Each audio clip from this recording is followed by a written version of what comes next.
একদিকে রোজা আরেকদিকে হলো পূজা। সর্বোচ্চ সাজা দিয়েছেন, এগুলো জাতির জন্য ভালো কিছু নয়। 1000 কোটি টাকার এক গোপন চুক্তিতে সাবেক পুলিশ প্রধান চৌধুরী আব্দুল্লাহ আল মামুনকে রাজসাক্ষী বানিয়েছিল সুপ্রিম কোর্টের আলোচিত আইনজীবী শিশির মনির।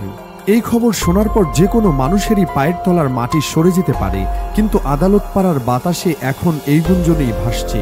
টেবিলের নিচ দিয়ে হাত বদল হয়েছে পাহাড় সমান টাকা, আর এই টাকার বিনিময়ে নাকি বদলে যাচ্ছে পুরো মামলার মোড়। আন্তর্জাতিক অপরাধ ট্রাইব্যুনালের বিচার কাজকে ঘিরে এমন ভয়াবহ সব অভিযোগ সামনে আসার পর সাধারণ মানুষ তো বটেই, স্বয়ং আইনজীবীরাই এখন রাস্তায় নেমে এসেছেন। তারা বলছেন, আমরা যা দেখছি তা আসলে কোনো বিচার নয়, বরং এটি একটি সাজানো নাটক। এখানে আগে থেকেই ঠিক করা আছে কে জিতবে আর কে হারবে। বাদী এবং বিবাদী দুই পক্ষেই আসলে এক পক্ষের লোক। এই চাঞ্চল্যকর তথ্য এবং আইনজীবীদের ক্ষোভের বিস্তারিত কারণ নিয়ে সাজানো হয়েছে আমাদের আজকের এই পর্ব। আন্তর্জাতিক অপরাধ ট্রাইব্যুনালে শেখ হাসিনার বিচার প্রক্রিয়া শুরু হওয়ার পর থেকেই দেশের মানুষ তাকিয়েছিল সেদিকে, কিন্তু হঠাৎ করে আদালত প্রাঙ্গণের দৃশ্যপট বদলে যেতে শুরু করে। বিশেষ করে আইনজীবী শিশির মনিরের বিরুদ্ধে যে 1000 কোটি টাকার লেনদেনের অভিযোগ উঠেছে তা পুরো ঘটনাকে এক ভিন্ন মাত্রা দিয়েছে। অভিযোগটিতে বলা হচ্ছে, শিশির মনির সাবেক আইজিপি মামুনের সাথে গোপনে দেখা করেছেন এবং তাকে একটি প্রস্তাব দিয়েছেন। প্রস্তাবটি হলো, মামুন যদি শেখ হাসিনার বিরুদ্ধে আদালতে রাজসাক্ষী হন বা শব্দ হাসিনার ঘাড়ে চাপিয়ে দেন, তবে তাকে বড় কোনো শাস্তি পেতে হবে না। আর এই কাজের জন্যই নাকি 1000 কোটি টাকার বিশাল এক লেনদেন হয়েছে। এই গুঞ্জন যখন আগুনের গতিতে ছড়িয়ে পড়ল, তখন আদালত চত্বরের পরিস্থিতি আর স্বাভাবিক থাকেনি। সেখানে আইনজীবীদের মধ্যে শুরু হয়ে যায় তুমুল হট্টগোল। শেখ হাসিনার পক্ষে এবং বিপক্ষে আইনজীবীদের দুটি গ্রুপ মুখোমুখি অবস্থানে দাঁড়িয়ে যায়। একদল আইনজীবী চিৎকার করে বলেছেন যে ট্রাইব্যুনালের এই বিচার প্রক্রিয়া পুরোটাই লোক দেখানো এবং ভুয়া। তাদের যুক্তি হলো, রাষ্ট্রপক্ষ থেকে শেখ হাসিনার জন্য যে আইনজীবী নিয়োগ দেওয়া হয়েছে তা আসলেই সরকারেরই চাল, কারণ শেখ হাসিনার পক্ষের এই আইনজীবী আসলে একজন জামায়াত কর্মী হিসেবে পরিচিত। শেখ হাসিনার মতো একজন রাজনৈতিক ব্যক্তিত্বের পক্ষে লড়ার জন্য এমন একজনকে নিয়োগ দেওয়া হয়েছে যিনি আদর্শগতভাবে সম্পূর্ণ উল্টো, যাকে এক কথায় প্রকাশ্য মুনাফিকি বলে। তাদের মতে শেখ হাসিনার আইনজীবীর মুখে হয়তো হাসি আছে, কিন্তু তার মনে আছে অন্য পরিকল্পনা। তিনি আসলে শেখ হাসিনাকে বাঁচাতে নয়, বরং তাকে আরো বিপদে ফেলতেই সেখানে দাঁড়িয়েছেন। আদালত প্রাঙ্গণে যে পরিস্থিতির সৃষ্টি হয়েছে তা দেখে মনে হচ্ছে এটি কোনো আদালত নয়, বরং রাজনীতির মাঠ। আইনজীবীদের একটি অংশ জয় বাংলা স্লোগান দিয়ে পুরো এলাকা কাঁপিয়ে তুলছে। তারা বোঝাতে চাইছে যে তারা এই অন্যায়ের বিচার মেনে নেবে না। তাদের অভিযোগ, বর্তমান সরকার বা ট্রাইব্যুনাল সঠিক বিচারের বদলে রাজনৈতিক প্রতিহিংসা চরিতার্থ করার জন্য একটি নাটকের মঞ্চায়ন করছে। এই উত্তপ্ত পরিস্থিতির মধ্যেই আন্তর্জাতিক অপরাধ ট্রাইব্যুনালে একজন নারী আইনজীবী গণমাধ্যমের সামনে এসে এমন কিছু কথা বলেছেন যা শুনে অনেকের চোখ কপালে উঠেছে। তিনি একদম রাখ ঢাক না রেখে বলেছেন, বাংলাদেশের রাজনীতি এখন একটি ঘৃণিত রাজনীতিতে পরিণত হয়েছে। তিনি ক্ষোভ প্রকাশ করে বলেন, এদেশে যখন যে দল ক্ষমতায় আসে তখন তারাই সেই দলের পা চাটা শুরু করে। তিনি পা চাটা শব্দটির মাধ্যমে রাজনীতির সুবিধাবাদী চরিত্রকে খুব নগ্নভাবে তুলে ধরেছেন। তার মতে এই দেশে সুনির্দিষ্টভাবে কোনো অন্যায়ের বিচার হয় না। যখন যারা ক্ষমতায় থাকে তখন তারা নিজেদের আখের গোছাতে ব্যস্ত থাকে এবং বিরোধীদের দমন করাই তাদের একমাত্র কাজ হয়ে দাঁড়ায়। তিনি আরো বলেন, রাজনীতির নামে যা হচ্ছে তা আসলে কোনো রাজনীতি নয়। মানুষ এখন আর কারো পা চাটার রাজনীতি দেখতে চায় না। দেশের মানুষ একটি সুস্থ সুন্দর বাংলাদেশ চায়, যেখানে 3 বেলা খেয়ে পড়ে শান্তিতে বেঁচে থাকা যাবে। এদিকে রাজধানী ঢাকার বাইরেও এই আগুনের আঁচ লেগেছে। চট্টগ্রামের আইনজীবীরাও এই ঘটনার প্রতিবাদে রাস্তায় নেমেছেন এবং তারা এক অভিনব কায়দায় প্রতিবাদ করেছেন। তারা মুখে কালো কাপড় বেঁধে মৌন মিছিল করেছেন। এই প্রতিবাদের ভাষা অত্যন্ত শক্তিশালী। তারা বোঝাতে চেয়েছেন যে দেশে কথা বলার বা ন্যায় বিচার পাওয়ার কোনো পরিবেশ নেই, তাই তারা মুখ বন্ধ রেখেছেন। শেখ হাসিনার বিরুদ্ধে ট্রাইব্যুনাল যে রায় দিয়েছে বা গ্রেফতারি পরোয়ানা জারি করেছে তা তারা ঘৃণা ভরে প্রত্যাখ্যান করেছেন।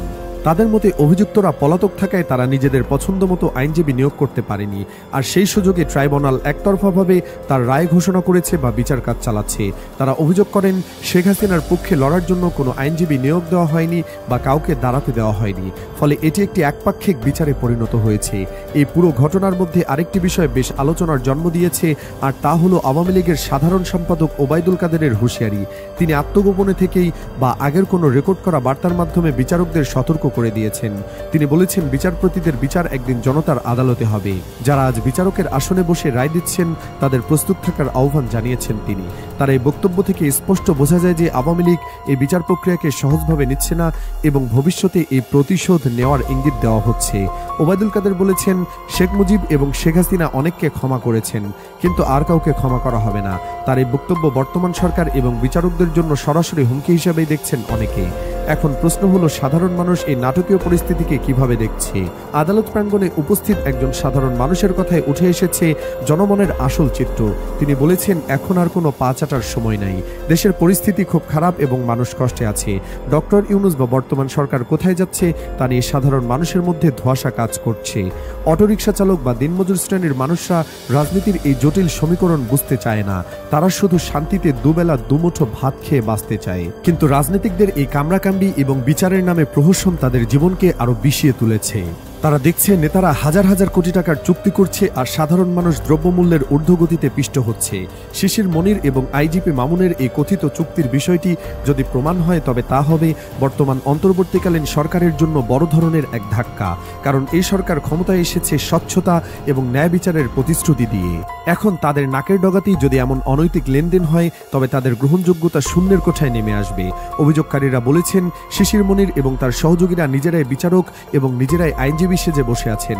তারা আইজিপি মামুনের কাছ থেকে টাকা খেয়ে তাকে বাঁচানোর চেষ্টা করছেন এবং শেখ হাসিনাকে ফাঁসানোর জন্য তাকে ব্যবহার করছেন।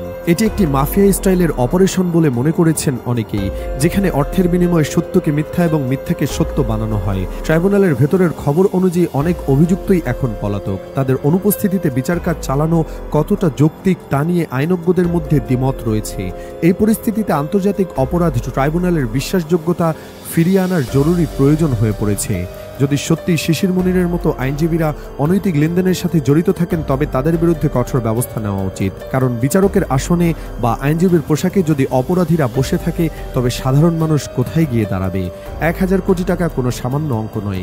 এই বিপুল পরিমাণ অর্থ লেনদেনের খবর যদি সত্যি হয় তবে এর পেছনে আরো বড় কোনো শক্তি আছে কিনা তা খতিয়ে দেখা দরকার। আইজিপি মামুন রাজসাক্ষী হয়, অনেক গোপন তথ্য হয়তো বেরিয়ে এসেছে, কিন্তু তা যদি হয় অর্থের বিনিময়ে তবে সেই তথ্যের সত্যতা নিয়েও এখন প্রশ্ন উঠবে। ওবায়দুল কাদেরের হুমকিকে হালকাভাবে নেওয়ার সুযোগ নেই। জনতার আদালতের কথা বলে তিনি হয়তো ভবিষ্যতে বড় কোনো আন্দোলনের ইঙ্গিত দিয়েছেন। দেশের রাজনীতিতে যে বিভাজন তৈরি হয়েছে তার সহসায় দূর হবে বলে মনে হচ্ছে না, বরং এই বিচার প্রক্রিয়াকে কেন্দ্র করে সংঘাত আরও বাড়বে। এক পক্ষ চাইছে দ্রুত বিচার শেষ করে শেখ হাসিনাকে শাস্তি দিতে, অন্য পক্ষ চাইছে এই বিচারকে প্রশ্নবিদ্ধ করে রাজনৈতিক সুবিধা নিতে। আর এই দুই পক্ষের টানাটানিতে দেশের সাধারণ মানুষ এবং বিচার ব্যবস্থা বলির পাঠা হচ্ছে। সত্যের অনুসন্ধান এবং তথ্যের জগতের এই লড়াইয়ে শেষ পর্যন্ত কে জিতবে তা দেখার জন্য হয়তো আমাদের আরও কিছুদিন অপেক্ষা করতে হবে।